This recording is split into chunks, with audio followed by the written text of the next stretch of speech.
Taki maneno. Kwenye kioo kuna mtu namuona. Ingia ndani. Vua ulichovaa chini. Mbona umetoa sana macho? Vipi, una shida sana? Yaani mganga, nina shida mno. Yaani nimekuja hapa kwa sababu ya mke wangu tu. Kaa kwanza chini. Mganga, naomba unisaidie sana. Ndio. Naomba unisaidie sana. Ndio.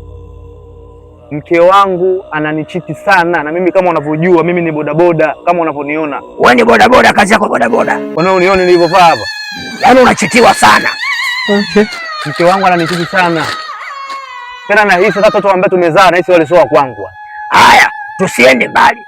Kitu gani ambacho umeweza kubeba? Ambacho umetoa kwa mke wako ili mimi niweze kukupa vitu fulani. Una chochote umebeba? Hapa. Mbona unataka kuonyesha?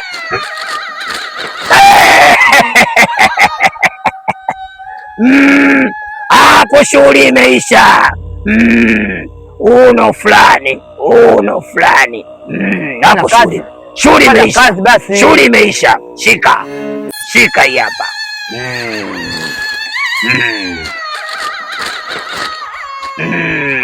Alikuwa anaekea ankala. Pochi nene.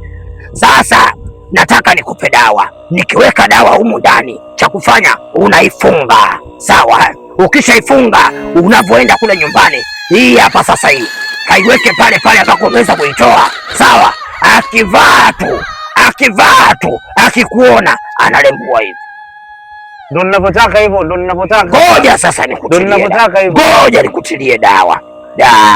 Limbwimbi salami deta karomasi teyo karamasi deta. Kamata hivi. Simama. Sitaki unilipe chochote. Utakapofanikiwa utaniletea cha kwangu. Potea. Nashukuru sana mganga, Sitaki shukrani yako, potea. Ukifanikiwa ulete pochi nene.